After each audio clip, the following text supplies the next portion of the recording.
अमृत परमात्मा हे निर्गुण निरंकार, तू करता है जगत का, तू सबका आधार। कण कण में है बस रहा तेरा रूप अपार। तीन काल है सत्य तू, मिथ्या है संसार। घट घट वासी हे प्रभु, अविनाशी करतार। दया से तेरी हूँ सभी, भव सागर से पार। निराकार साकार तू, जग के पालनहार। है बेअंत महिमा तेरी, दाता परम्पार। परम पिता परमात्मा, सब तेरी संतान। भला करो सबका प्रभु, सबका हो कल्याण। भला करो सबका प्रभु, सबका हो कल्याण। प्यार से कहना धन गाजी भी नहीं कि सिर्फ सवाल पूछने के लिए पूछा जाए।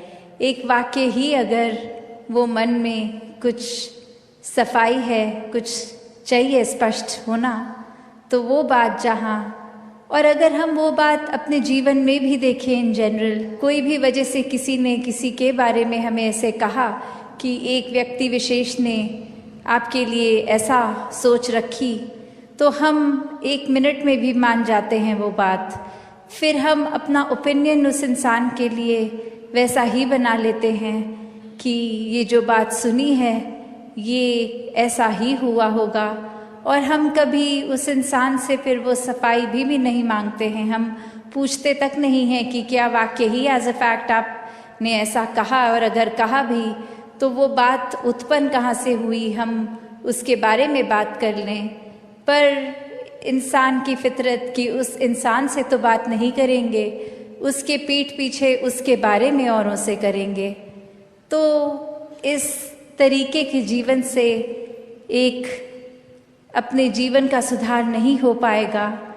जैसे एक शायर ने भी बहुत खूबसूरती से लिखा कि गलत फहमियों से भी ख़त्म हो जाते हैं रिश्ते, गलती हमेशा कसूर की नहीं होती।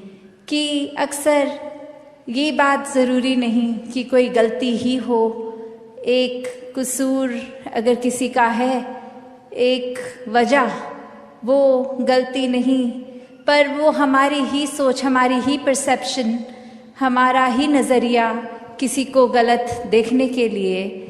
और फिर एक वही भाव कि अगर हमने किसी को दोषी करार दे ही दिया है, एक हमने डिसीजन बना लिया है, तो फिर चाहे फैक्ट कुछ भी हो हमारी नज़र में, तो वो इंसान दोष के लायक ही है। हमने खुद ही उस इंसान को अपनी नज़र से गिरा लिया, चाहे उसने कुछ ऐसा किया हो ना किया हो। उस टाइम हम अपने दिमाग को, इस चेतनता को, ये रैशनल को भी नहीं एक सामने रखते, बस हमने सोच लिया तो हकीकत ही बन गई वो हमारी। तो अक्सर संसार में इंसान अपने बहुत सारे ऐसे सत्य बना लेता है, तो कैसे वो सच्चाई हमने सोच ली, वो कल्पना कर ली, तो वो एक हमारा ही नज़रिया, वो माय वे और द हाईवे वाली बात कि जो मेरे सोच है वही सही है, औरों की राय मैटर नहीं करती। औरों का तरीका मैटर नहीं करता। तो ऐसी सोच अगर है तो हमारी ग्रोथ कहाँ है उसमें? एक जीवन को फिर हमने इतना ही अपने आप अपनी ईगो से भर लिया, अपनी सोच से, अपने माइंडसेट को ही एक सही मानकर। तो कैसे इस जीवन में जब जिएंगे तो वो माया रूप यहाँ पे हावी होगा? क्योंकि when we are so full of ourselves तो हम लर्निंग कहाँ से करेंगे? जबकि इस निराकार, इस दातार ने तो हर जगह इस कण कण से शिक्षा लेने का एक रूप दिया है। बस हमें वो रिसेप्टर बनना है कि ये हर जगह से जो शिक्षा मिल रही है उसको कैसे चैनलाइज किया जाए।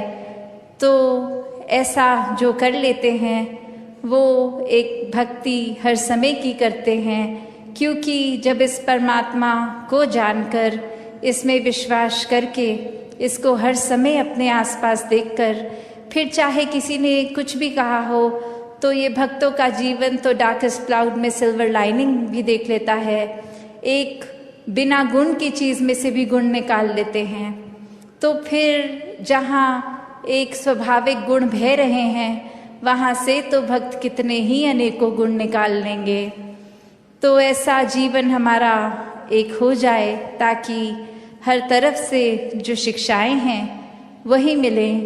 वरना तो एक अगर अक्सर ऐसे भी जो उदाहरण देखने को मिलते हैं कि हमारी सोच, इसने तो कभी ख़त्म नहीं होना, हमारी इच्छाओं ने भी कभी ख़त्म नहीं होना, एक वो सेटिस्फैक्शन, एक कंटेंटमेंट की बात, ये तो माया का ही रूप। क्योंकि अक्सर हम ये भी सोच लेते हैं कि माया सिर्फ एक मटीरियलिस्टिक चीज़ है, माया सिर्फ जो आँख देख सकती है वही है, चाहे वो एक घर हो, पैसा हो, एक और चीज़ें। पर अक्सर ये जो सूक्ष्म रूप की माया है, जो एक ये सोच में भी आ जाती है, क्योंकि इस परमात्मा को इस पल में देखना है, इसको ये लिविंग इन द मोमेंट वाली बात।